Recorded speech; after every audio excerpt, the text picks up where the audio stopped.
हाय दोस्तों, आपका मेरे चैनल पे फिर से स्वागत है। और दोस्तों, आज मैं इस वीडियो में आपसे एक बहुत ही महत्वपूर्ण मुद्दे पर चर्चा करने जा रहा हूँ। जैसे आप लोग जानते हैं कि दिल्ली एनसीआर, जब भी हम बात करते हैं दिल्ली एनसीआर, तो हम मुख्यतः गुड़गांव, नोएडा या फिर फरीदाबाद, इन सब एरियो की बातें करते हैं अगर हम दिल्ली एनसीआर की बात कर रहे हैं।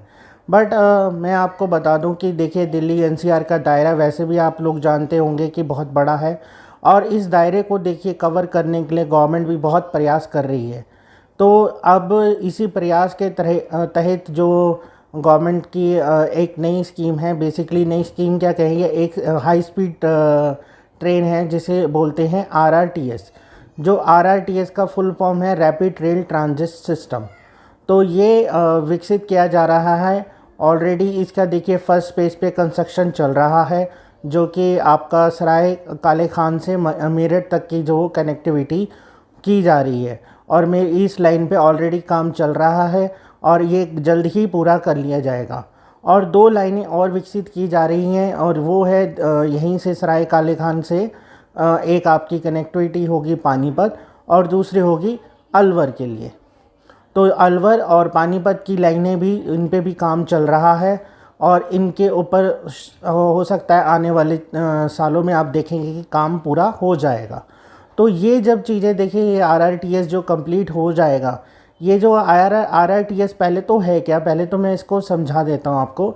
आरआरटीएस एक हाई स्पीड ट्रेन है कि जो आपका मेट्रो से भी तेज़ चलेगी, और इसमें लिमिटेड स्टेशंस होंगे। और ये जो एनसीआर की जो हमारी दूरियां हैं, या एनसीआर का जो एरिया है, इसको विस्तार में बहुत मतलब और विस्तारित कर देंगी। मतलब कहने का मतलब और बढ़ा देंगी। जैसे मैंने शुरू में ही अपने वीडियो में कहा था कि भाई एनसीआर की अगर हम बात करते हैं कि भाई गुड़गांव आ गया, नोएडा हो गया, या फरीदाबाद हो गया, इस तरह के हम एरिया की ज़्यादा से ज़्यादा गाज़ियाबाद तक की हम बात कर लेते हैं। बट ये एरिया पूरा ही मतलब इसका विस्तार होने वाला है एनसीआर के एरिया का, जब ये आरआरटीएस कनेक्टिविटी हो जाएगी।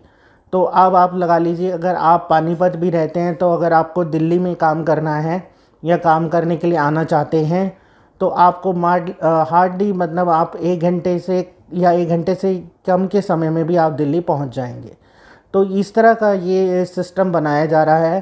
क्योंकि देखिए, क्योंकि अब गवर्नमेंट को भी पता है कि आने वाले टाइम में जो फ्यूल प्राइसेस है, और अगर आप जा रहे हैं तो हर कोई अपना व्हीकल जो है वो बेयर नहीं कर सकता, अपने फ्यूल एक्सपेंसेस नहीं निकाल सकते। और इन केस अगर आगे इलेक्ट्रिक व्हीकल भी आते हैं, तो इलेक्ट्रिक व्हीकल का भी खर्चा हर कोई बेयर नहीं कर सकता। तो गवर्नमेंट उस चीज़ को ध्यान में रखते हुए ये सिस्टम बना रही है।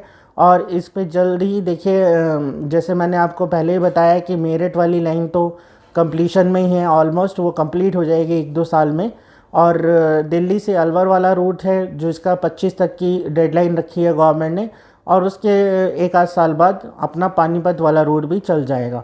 तो अब जो देखेंगे कि एनसीआर का दायरा बहुत बढ़ जाएगा, और आपको दिल्ली आना हो, दिल्ली से इन जगहों पे जाना हो, तो मतलब जो समय लगता था या जो प्रॉब्लम आती थी, वो अब नहीं आएगी जब ये आरआरटीएस डेवलप हो जाएगा। तो इस वीडियो में देखिए, हम इन आरआरटीएस में जो भी रूट्स हैं, कौन कौन से रूट्स हैं और कौन कौन से स्टेशन बनेंगे, उसके बारे में जानकारी दूंगा आपको। और उस जो कि मैंने हमेशा की तरह अपना वही जो सैटेलाइट से वीडियो आता है, बेसिकली जो इमेज आती है, उस पर मार्किंग करके मैंने बनाया, और स्टेशंस का नाम भी है उसमें। तो आप जान पाएंगे कि कौन सा स्टेशन आपके नियरेस्ट पड़ेगा, आपकी जहाँ पे भी आप रहते हैं, दिल्ली मतलब इन पानीपत में रहते हैं, तो कौन सा नियर बाई आपको पड़ेगा। पानीपत तो ऑल्दो स्टेशन ही पानीपत में बनेगा, मतलब कि उस वाले रूट पे रहते हैं तो, और मेरठ वाले रूट पे रहते हैं तो आपको कौन सा स्टेशन आपके पास पड़ेगा।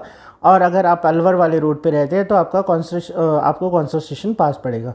तो इस वीडियो के माध्यम से आपको ये पूरी जानकारी मैं दूंगा, और बाद में इस पर देखिए विस्तार से और चर्चा कर लेंगे कि हाँ, जब भी ये स्कीम आ जाएगी, या मतलब ये जो हाई स्पीड ट्रेन जो है वो चलने लग जाएगी, तो किस किस एरिया को कितना कैसे फ़ायदा होगा, तो उसके ऊपर हम थोड़ा बाद में चर्चा करेंगे। पहले आ जाओ, इस वीडियो को स्टार्ट करते हैं।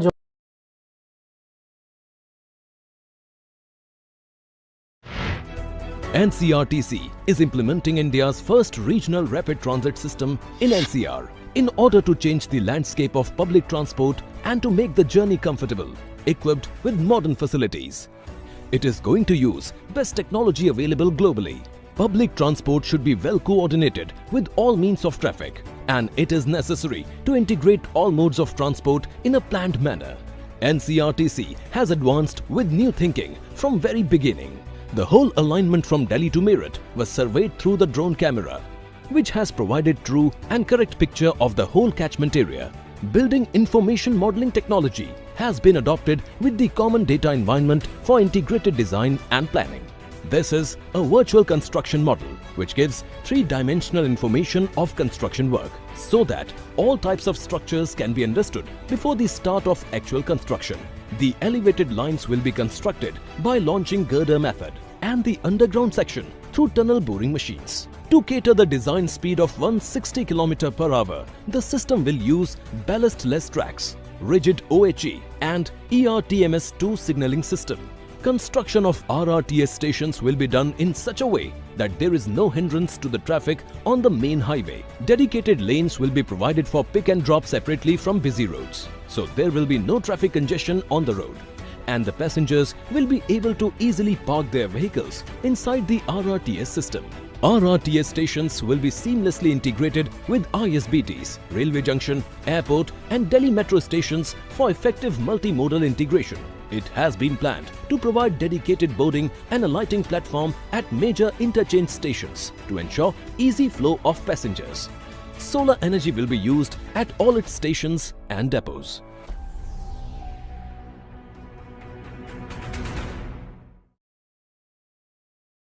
दोस्तों आपको ये स्क्रीन पर तीन लाइनें दिख रही होंगी, हरी, लाल और एक नीली, और ये तीनों लाइनें तीन रूट्स को दर्शाती हैं, दिल्ली से मेरठ, दिल्ली से अलवर और दिल्ली से पानीपत, जो आरआरटीएस के रूट हैं। पहले देखिए दिल्ली से मेरठ वाले रूट पे हम चर्चा कर लेते हैं क्योंकि ये सबसे पहले कंप्लीट होगा।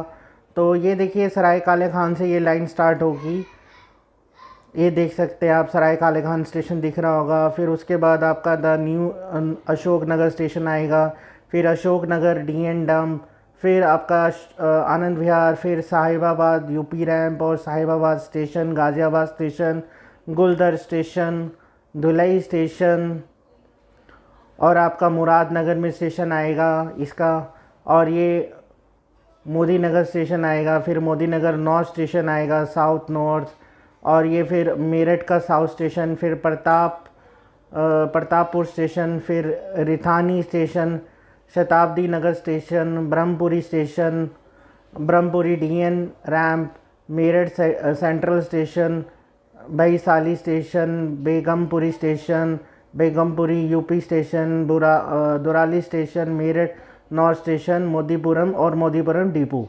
अब दूसरे रूट पे हम चर्चा स्टार्ट करते हैं जो कि दिल्ली से अलवर होगा बेसिकली, और ये भी सराय काले खान से ये भी रूट स्टार्ट होगा, बट इसमें जो डिफरेंट स्टेशन है मैं वहाँ से दिखा रहा हूँ। देखिए सराय काले खान के बाद आपका INA का स्टेशन आएगा, आप ये देखिए INA, फिर मुनीर का, फिर एरो सिटी देख सकते हैं आप अपनी स्क्रीन पर, और ये उद्योग विहार, फिर ये सेक्टर 17 आएगा, फिर उसके बाद राजीव चौक आएगा, फिर खिड़की डोला, फिर Manesar and ramp, Manesar station देख सकते हैं, और फिर देखिए पंचगांव स्टेशन आएगा आपको आगे रूट पे, और फिर बिलासपुर चौक स्टेशन बनेगा, और ये धारूहेड़ा स्टेशन बनेगा आपका, और फिर ये MRIR station, MBIR sorry, Rewari station, फिर बावल स्टेशन, और लास्ट में SNB। और देखिए ये अलवर से भी रूट जुड़ेगा बट उसकी अभी ज़्यादा क्लैरिटी नहीं है। और देखिए हम तीसरे वाले रूट की बात कर लेते हैं, ये भी सराय काले खान से ही ये भी रूट जुड़ेगा, इस पे भी कंस्ट्रक्शन चल रहा है, जैसे कि दिल्ली से अलवर वाली लाइन पे कुछ पार्ट्स में कंस्ट्रक्शन चल रहा है। तो ये देख सकते हैं आप, इंद्रपुर स्टेशन आएगा, फिर कश्मीरी गेट आएगा इसमें, फिर बुरारी, फिर मुकरबा चौक स्टेशन, फिर अलीपुर, फिर कुंडली, और फिर आपका ये KMP इंटरचेंज स्टेशन दिख रहा होगा आपको, फिर ये रेगू स्टेशन दिख रहा होगा आपको अपनी स्क्रीन पर। फिर ये मूर्थल, फिर ये मूर्थल डिपो, और बरही, फिर गन्नौर, और फिर ये आपका समाल का स्टेशन आएगा, और ये आपका लास्ट में पानीपत साउथ स्टेशन, और ये आपका पानीपत नॉर्थ, और ये लास्ट में पानीपत डिपो पे ये लाइन ख़त्म होगी, और ये ही सारे स्टेशन रहेंगे इस RRTS के इस रूट। हाय दोस्तों, तो अब मैं आशा करता हूँ आपने ये पूरा वीडियो देख लिया और आपको सारे रूट समझ आ गए होंगे कि कैसे कैसे रूट हैं और कौन कौन से स्टेशन पड़ेंगे इन रूट्स पे। तो सबसे पहले चर्चा कर लेते हैं दिल्ली से मेरठ वाले रूट पे, क्योंकि ये सबसे पहले कंप्लीट होगा।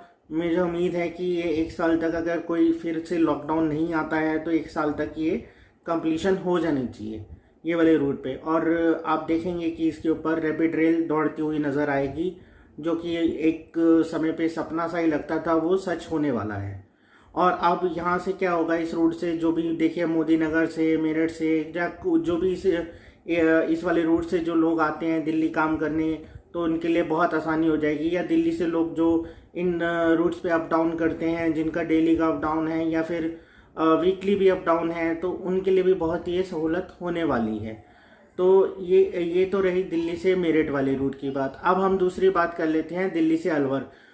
तो देखिए दिल्ली से अलवर वाला रूट जिस पे मैंने दिखाया है कि SNB तक जो जाएगा, तो वो देखिए उससे क्या होगा कि जो ये भिवाड़ी वगैरह से जो अप डाउन करते थे और रेवाड़ी से जो लोग अप डाउन करते हैं दिल्ली, तो उन लोगों को बहुत सुविधा होने वाली है। क्योंकि पहले जहां उनको दिल्ली पहुंचने में 2-2, ढाई घंटे, 3 घंटे का समय लगता था, अब उनको दिल्ली पहुंचने में मात्र 1 घंटा या उससे भी कम का ही समय लगेगा।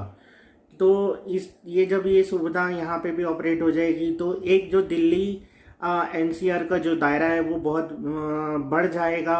और प्रॉपर्टी के हिसाब से भी, अब जैसे कि जो भिवाड़ी की प्रॉपर्टी डाउन पड़ी हुई थी, भिवाड़ी में कोई प्रॉपर्टी लेने को मतलब लोग पूछते नहीं थे, बहुत लोगों ने पैसा वहाँ इन्वेस्ट किया हुआ था, तो उनको भी फ्यूचर में अच्छे रिटर्न्स मिल सकते हैं। और बाकी अब हम बात कर लेते हैं जैसे गुड़गांव के जो नए सेक्टर्स डेवलप हो रहे हैं, जो खासकर खिड़की दोला, स्पेशली न्यू गुड़गांव का जो एरिया है, उसको ये वाले रूट पे कनेक्टिविटी जब हो जाएगी, तो जो लगता है कि जैसे अभी दिल्ली दूर है वहाँ से, पर दिल्ली वहाँ से मात्र 15 मिनट या 20 मिनट का डिस्टेंस रह जाएगा।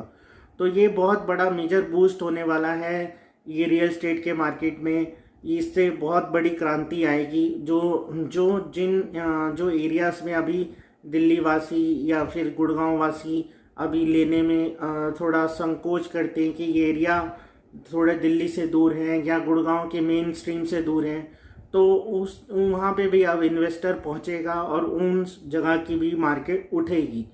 तो ये इस तरह से ही डेवलप किया जा रहा है इस फेज़ को। अब देखिए इसके अंदर ट्रेन में आपको मैं बता दूं कि एक बिजनेस क्लास भी डब्बा होगा। जैसे हम लोग देखते हैं दिल्ली मेट्रो कोच में एक लेडीज़ के लिए स्पेशल डब्बा होता है, तो ऐसे बिजनेस क्लास कोच भी होगा, तो जिसमें मतलब आपके जो मतलब उसकी टिकट जो नॉर्मल जो ये कोचेस से ज़्यादा होगी, या हो सकता है डबल हो या ट्रिपल भी हो सकती है। तो उसमें मतलब जिनको उनमें कन्वीनियंट लगता है और वो जो बेयर कर सकते हैं, तो वो उसमें ही ट्रैवल कर सकते हैं बिजनेस क्लास में। बेसिकली तो वो जैसे बाहर से कोई आते हैं, मतलब बाहर से कोई फॉरेनर्स आते हैं, कंपनीज जैसे हैं हमारे यहाँ पे MNCs वगैरह, मेनली उनके लिए विकसित किया है, बट कोई आम आदमी भी उसको यूज़ कर सकता है अगर वो कॉस्ट बेयर कर लेता है। और बाकी फिर ये दिल्ली से पानीपत जो रूट जाएगा, लास्ट में इसकी चर्चा कर लेते हैं। देखिए दिल्ली से पानीपत कनेक्टिविटी होने से भी बहुत सुविधा हो जाएगी। जो उस तरफ से लोग आते हैं, जिन्हें देखिए सोनीपत में अगर किन्होंने जो प्रॉपर्टी में जिन्होंने इन्वेस्ट किया था, उनकी प्रॉपर्टी की भी डिमांड बढ़ेगी इस वाले रूट से। तो मतलब एक जो होता है ना, एक संकुचित सा मार्केट था, बहुत छोटा सा मार्केट था दिल्ली NCR का, वो बहुत विस्तृत हो जाएगा इससे।